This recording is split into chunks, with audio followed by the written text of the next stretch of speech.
Hello, ನಾನು ನಿಮ್ಮ Chandramouli Kanavi. Punjab Kings KKR ಮೇಲೆ ಬರೀ 111 ರನ್ ಸ್ಕೋರ್ ಮಾಡಿ ಡಿಫೆಂಡ್ ಮಾಡಿಕೊಂಡು ದಾಖಲೆ ಸ್ಥಾಪಿಸಿದ್ದು ಈಗ ಇತಿಹಾಸ. ಈ ಕ್ರೇಜಿ ಮ್ಯಾಚ್ನ ನೀವು ಯಾವ ರೀತಿಯಾಗಿ ಅನಲೈಸ್ ಮಾಡ್ತೀರಿ? ಪಿಚ್ ಅನ್ಪ್ಲೇಬಲ್ ಆಗಿತ್ತಾ? ಇಲ್ಲ. ಪಿಚ್ ರಿಪೋರ್ಟ್ ವಿರುದ್ಧವಾಗಿ ಸ್ವಲ್ಪ ಅಪ್ ಆ್ಯಂಡ್ ಡೌನ್ ಇತ್ತು. ಹಾಗೂ ಕನ್ಸಿಸ್ಟೆಂಟಾಗಿ ಸ್ಟ್ರೋಕ್ ಪ್ಲೇ ಮಾಡೋದು ಹಾಗೂ ಡಿಫೆಂಡ್ ಮಾಡ್ಕೊಳ್ಳೋದು ಸ್ವಲ್ಪ ಕಷ್ಟ ಆಗ್ತಾಯಿತ್ತು. ಮೋಸ್ಟ್ ಆಫ್ ದ ಬ್ಯಾಟರ್ಸ್ ಏನು ಮಾಡಿದ್ರು ಅಂದರೆ ಸ್ಟ್ರೇಟ್ ಅಲ್ಲ, ಸ್ಕ್ವೇರ್ ಆಫ್ ದ ವಿಕೆಟ್ ಹೊಡೆಯಲು ಹೋಗಿ ಔಟ್ ಆದರು. ಈ ನ್ಯೂ ಚಂಡೀಗಢನ ಮುಲ್ಲಾನ್ಪುರ್ ಪಿಚ್ ಹೀಗೆ ಯಾಕೆ ಬಿಹೇವ್ ಮಾಡ್ತು? ಏಕೆಂದರೆ ಈ ಪಿಚ್ಚನ್ನು ಸ್ಯಾಂಡ್ ಸಾಯಿಲಿಂದ ಪ್ರಿಪೇರ್ ಮಾಡ್ತಾರೆ, ಆದರೆ ರೆಗ್ಯುಲರ್ ಸಾಯಿಲಿಂದ ಅಲ್ಲ.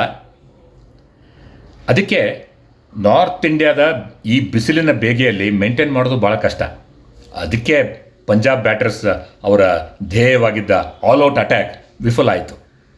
KKR ಡಿಫೆಂಡಿಂಗ್ ಚಾಂಪಿಯನ್ಸ್, ಆದರೆ ಈ ಸೀಸನ್ ಸ್ಟ್ರಾಂಗ್ ಅಂತ ಅನಿಸ್ತಾನೇ ಇಲ್ಲ. ಒಂದೇ ಒಂದು ಸೇವಿಂಗ್ ಗ್ರೇಸ್ ಏನಂತಂದರೆ KKR ಮ್ಯಾನೇಜ್ಮೆಂಟು ಆಪ್ಷನ್ನ ಕೊನೆಯಲ್ಲಿ ಒಬ್ಬ ಅನುಭವಿ ಬ್ಯಾಟರ್ ಹಾಗೂ ಕ್ಯಾಪ್ಟನ್ ಬೇಕು ಅಂತ ಬೇಸ್ ಪ್ರೈಸಲ್ಲಿ ಅಜಿಂಕ್ಯ ರಹಾನೆ ಅವ್ರನ್ನ ತೆಗೆದುಕೊಂಡ್ರು. ಈಗ ನೋಡ್ತಾ ಇದ್ದಾರಲ್ಲ, ಅಜಿಂಕ್ಯ ರಹಾನೆ ಔಟ್ ಆದ ತಕ್ಷಣ KKR ಬ್ಯಾಟರ್ಸ್ ಮಲಗಿಬಿಡ್ತಾರೆ. ಏನು ರಹಾನೆ ಹಾಗೂ ಅಂಕ್ರಿಶ್ ರಘುವಂಶಿ ಎಷ್ಟು ಚೆನ್ನಾಗಿ ಆಡ್ತಾ ಇದ್ದವರು ಓವರ್ ಕಾನ್ಫಿಡೆಂಟ್ ಆದರೆ ಮಿಕ್ಕ KKR ಬ್ಯಾಟರ್ಸು ಬ್ರೇನ್ ಫೆಡ್ ಅನುಭವಿಸಿದ್ದನ್ನು ನೀವೇ ನೋಡಿದ್ರಿ. ಏನು ಯುಜುವೇಂದ್ರ ಚಹಲ್ ಅನ್ಪ್ಲೇಬಲ್ ಆಗಿದ್ದರೆ? ಇಲ್ಲ. ಆದರೆ ಯುಜುವೇಂದ್ರ ಚಹಲ್, ಮಾರ್ಕೋ ಯಾನ್ಸನ್, ಹರ್ಷದೀಪ್ ಸಿಂಗ್ ಅವರು ಈ ಪಿಚ್ನ ಉಪಯೋಗ ಪಡೆದುಕೊಂಡು ತಮ್ಮ ಸ್ಕಿಲ್ ಸೆಟ್ಟನ್ನು ಮುಂದಿಟ್ಟರು. ಕ್ರಿಕೆಟ್ ಆಟ ಬರೀ ಫಿಸಿಕಲ್ ಅಲ್ಲ, it is played between the years.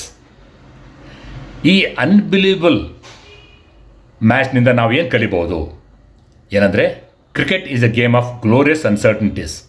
ಹಾಗೂ match is not over till the last ball is bowled and the last run is scored. ಅಲ್ವೇ? ಏನಂತೀರ?